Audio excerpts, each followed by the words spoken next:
Hello Gemini, Sun, Moon, Rising, and Venus signs. Kamusta kayo?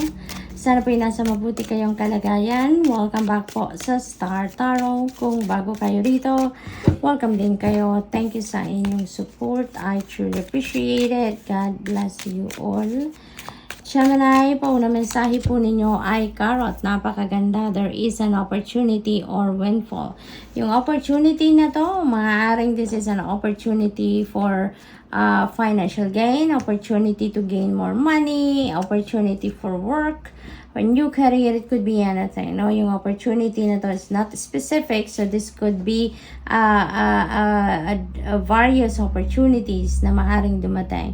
There could be a windfall of money dito na parating, so this could be financial gain. No, maaari din na this is a time for prosperity and abundance sa inyo, because there could be financial blessings na dadating. Maaring panalo din yan, maaring galing sa trabaho, bonus hindi ninyo inaasahan, posibleng ganon ang ganap. Or it could come from different sources, depende sa inyong sitwasyon.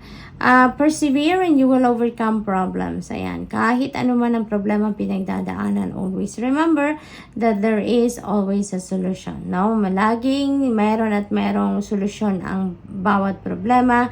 Kaya kailangan lang ninyo na pagsikapan. Kailangan lang ninyo na magtiyaga, magsikap, and sasaamba at malalagpasan nyo din, no? Kung ano man ang inyong problema.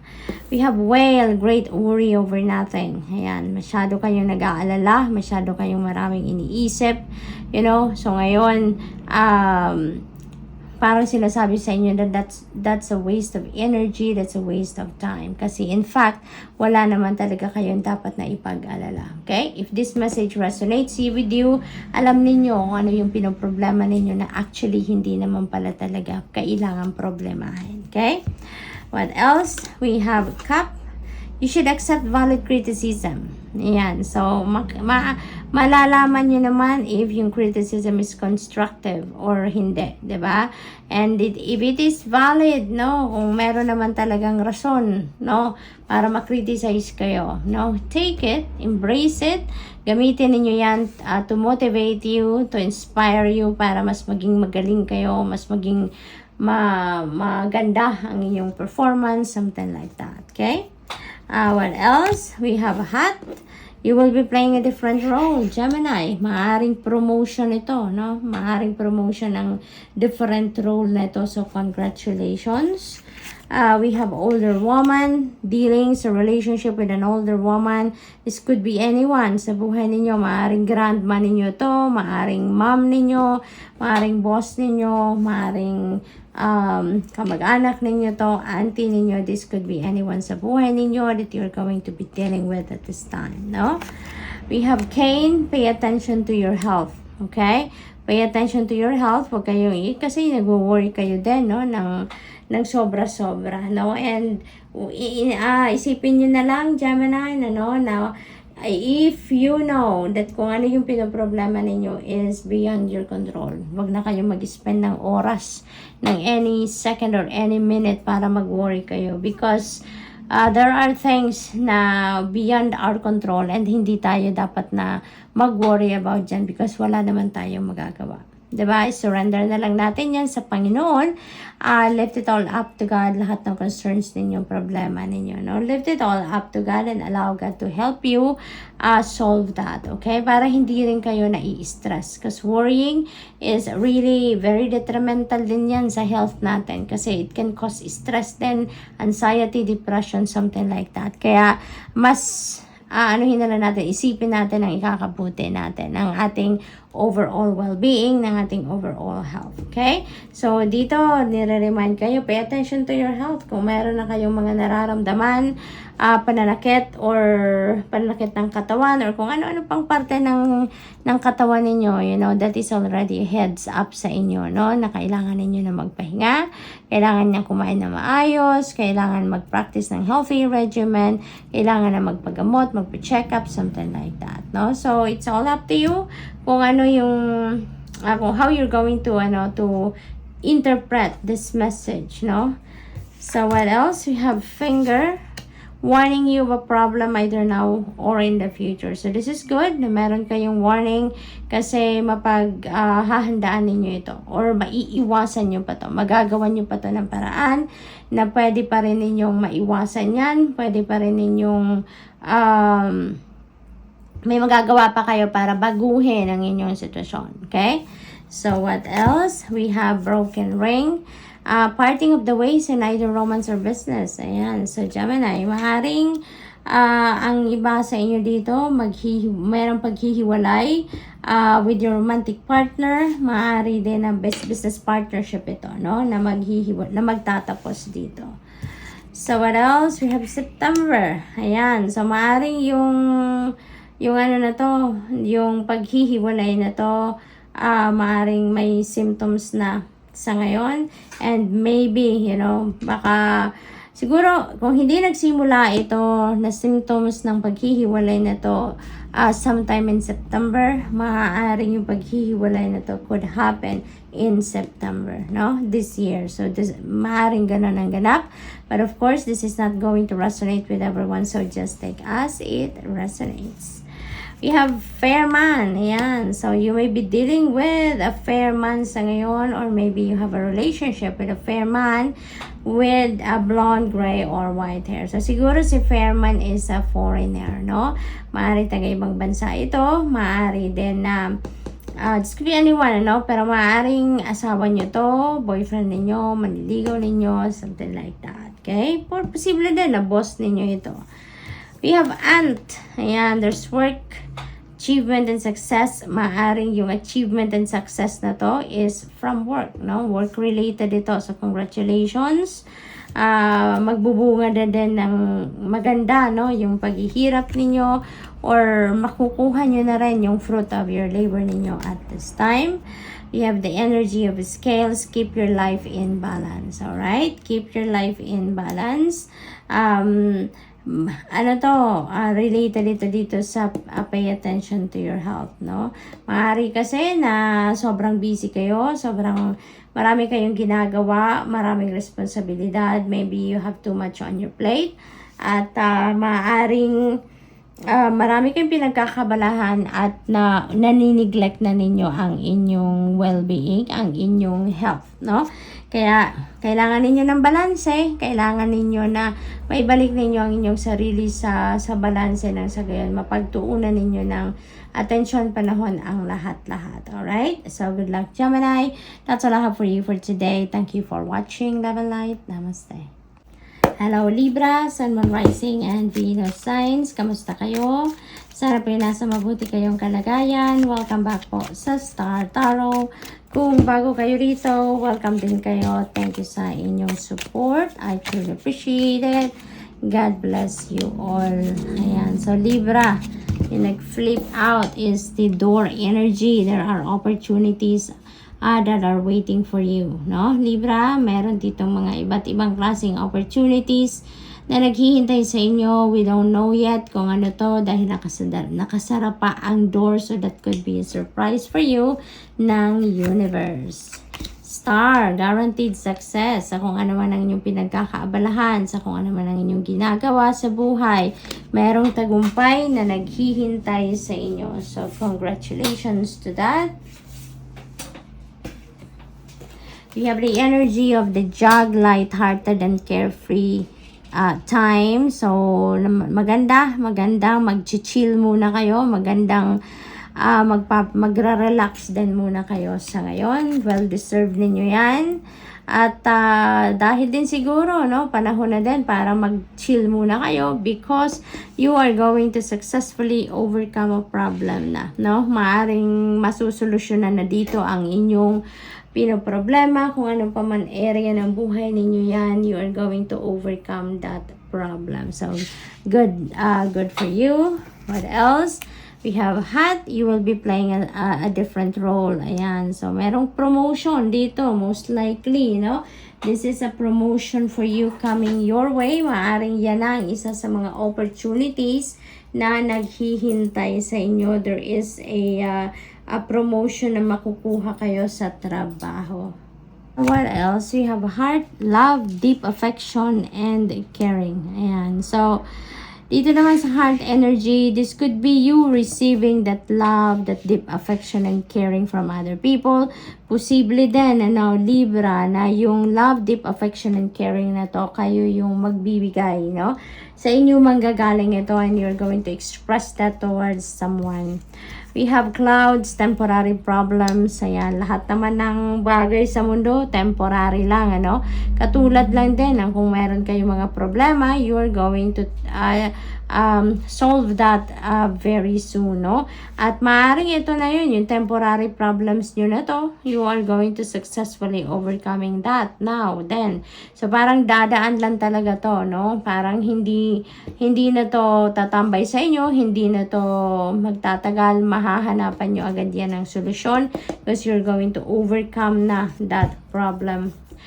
Yeah, definitely. Yes, dahil meron na tayong sun energy, mababalot kayo ng liwanag, mahahanap nyo ng solusyon sa mga problema, kasagutan sa mga katanungan ninyo sa sarili ninyo, sa buhay itself, no? That's why you will be surrounded with happiness and your well-being as well, Maaring magkakaroon na din dito ng improvement ang inyong physical health, no? At magiging maayos na din ang inyong pakiramdam, magiging maayos na din ang inyong pangangatawan. We have hammock, taking a vacation physically or mentally. Ayan, so may bakasyon, no, na naka-schedule siguro kayo Libra at maybe you're going to embark on that vacation already. For others of you, posibleng mental travel ito, hindi ito physical travel, no? Maring sa dami ng iniisip ninyo, sa dami ng pinagdidiskartehan ninyo, maring napagod na din ang isip ninyo. Kaya parang gusto lang ninyo muna na mag-step back ng kahit saglit lang from that. Gusto nyo lang na maging light-hearted kayo. So ngayon gusto nyo muna mag-chill. Gusto nyo muna na pagbakasyonan ng inyong isipan sa kakaisip ng inyong mga kung ano-anong pinoproblema or kung ano-anong mga concerns ninyo sa buhay. We have key, successful outcome to your problems. Definitely, this is what's going to give you so much happiness, no? Kung ano man ang temporary problem na to, that will be solved na. No? Masosolve na yan. Mahahanapan nyo na ng solusyon. We have secret admirer. Maaaring mabuking nyo na to ngayon. Libra, kung sino tong secret admirer ninyo. Moon changes in your life, no? So, maraming pagbabago. At maaaring yung pagbabagong ito, manggagaling yan dito sa pagtagumpay ninyo na masolusyonan ng inyong problema. That could open up a new opportunity for you, a new door. Posible din na yung tagumpay na to, yung mga opportunities na to, yan ang magbabago din, no, sa sitwasyon ninyo sa buhay. So, congratulations to that. We have news is on the way. Maaring meron kayong update, balita na hinihintay, and parating na ang balitang yan. So, good luck Libra, and that's all I have for you for today. Thank you for watching. Love and light. Namaste. Hello Aquarius, Sun, Moon, Rising, and Venus signs. Kamusta kayo? Sana po yung nasa mabuti kayong kalagayan. Welcome back po sa Star Tarot. Kung bago kayo rito, welcome din kayo. Thank you sa inyong support. I truly appreciate it. God bless you all. Paunang mensahe ninyo po, moon energy changes in your life are coming your way. Maraming pagbabago na magaganap sa buhay ninyo around this time, no? So that could be in any area of life. Posibleng sa love life ninyo, posibleng sa pamilya, trabaho, karera, negosyo, pagkikipagkaibigan. Yeah, Barrel, you feel something is lacking in your life. Perhaps love, money, or goals. So, feeling ninyo kulang pa rin kayo, no? Pero alam mo, Aquarius, yung feeling lack, no, that is negative energy.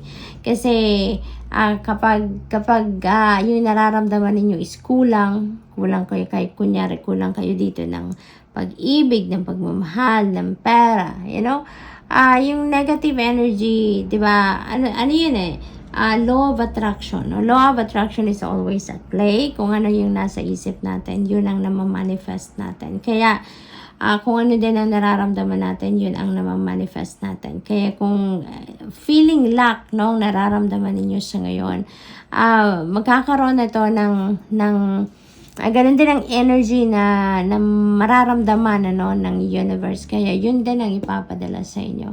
Mas marami pang kulang na mga bagay, or kung mas marami pang kulang kayong makikita sa buhay ninyo. Kaya i-transmute na natin kung ano man ang feeling lack ninyo na to. I-transmute nyo na yan into abundant and prosperous feeling, Doon tayo, mag-positive mindset tayo, mag-abundant mindset tayo, prosperous mindset tayo, para yun ang ma-attract natin sa buhay natin, yung prosperity and abundance, rather than lacking, in many things. We have crown, honor and respect will come to you. Yan, you've earned this, You've worked hard for that. Kaya, i-embrace ninyo yan, We have not, and unsuccessful plans, May mga plano kayo na hindi dito magtatagumpay. And it's simply because it's not for you. It's not meant for you. It's not for your best interest. It's not for your highest good, Kaya, hindi yan binigay sa inyo. Kaya, dininay yan sa inyo ng universe. And when the universe is also denying something from us, sometimes, or most of the time, should I say, it is the way of the universe of protecting us, Pinoprotektahan tayo na hindi tayo mapunta sa masama, or hindi tayo mapunta sa hindi magandang sitwasyon, discomfort, yung mga ganon. And always remember, Aquarius, na kung ano yung best para sa atin, yun ang binibigay sa atin ng universe. Hindi man yun ang gusto natin para sa sarili natin, hindi man yun yung minimithi natin, hindi man yun yung dream natin, but ang ibibigay sa atin lagi is what's best for us, kung ano makakabuti para sa atin. Okay, we have rose. Romance is in the air for some of you Aquarius. Maaring meron kayong romantic partner, at maybe you're going to celebrate love, you're going to celebrate anniversary, or maybe magpapaka-romantic lang, magpapaka-sweet lang kayo sa isa't isa. Or kung single naman kayo, maaaring meron dito mga magpapahayag ng pag-ibig sa iyo, maaaring meron dito manliligaw sa inyo, someone may ask you out on a date, something like that. We have rats, someone working against you behind your back. Ayan, so siguro naiinggit ito sa inyo Aquarius, kaya pinag-iisipan kayo ng hindi maganda. So, mag-ano na lang kayo dito, magdasal for your safety and protection at all times. At ipagdasal nyo na din kung sino man itong mga nag-iisip ng hindi maganda towards you. It's because for sure they don't know what they are doing, because if they do, hindi nila gagawin, or hindi sila mag-iisip ng hindi maganda towards other people, kasi alam naman natin na karma is always at play. Laging nandiyan, ang karma nakamasid sa atin. Sometimes kung nag-iisip tayo ng hindi maganda towards other people, sometimes hindi pa nga natin na isa sa katuparan, or hindi pa nga natin nasisimulang gawin, nangyayari na yan, doon sa taong nag-iisip ng hindi maganda. Kaya, ipagdasal nyo na lang din yung mga taong ito. So, we have flag, do not be tempted to lower your standards, okay? Just to please other people, to make other people happy, so, but it's all up to you. We're all given free will. It's all up to you on how you're going to manage this energy. Like, stepping into a new experience. There is a new beginning energy dito. So, meron siguro. Kaya may changes, di ba? Because you are stepping into a new experience. Maaring merong bagong role kayo sa trabaho, bagong role sa pamilya, maaring meron ditong bagong career, or negosyo na gagawin kayo. So, depende sa inyong sitwasyon, but you are definitely going to embark on a new beginning. We have bat, take care, enemies are working against you. This could be this one as well, ito, yung nag-iisip ng hindi maganda sa inyo, so maaring ito yon. Kaya, magdasal kayo, Aquarius, magdasal kayo, magtiwala kayo na you are protected, guarded also ng universe. Kaya, ipagdasal nyo na din yung mga taong ito, na hindi natatakot, sa kanilang iniisip o sa kanilang ginagawa. We have egg, success assured with good plans and hard work. Binigyan kayo dito ng parang formula ng universe kung paano kayo magtatagumpay. Ito yun, no? Parang good plans plus hard work equals success. No? Ito na yung formula. We have Ram, ayan, a stubborn, aggressive person. Ayan, maaring ito yung magtetempt sa inyo na ipabanin yung standards ninyo para lang mapagbigyan siya, no? Yung ganon. So, it's really up to you on how you're going to deal with that person. A change for the better is coming your way. Changes in your life, stepping into new experience.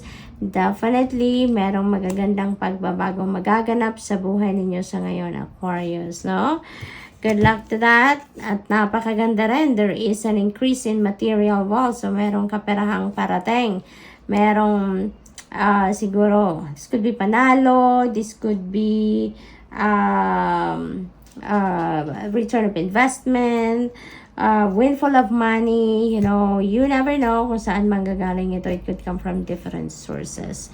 So, congrats and that's all I have for you for today. Thank you for watching. Love and light. Namaste.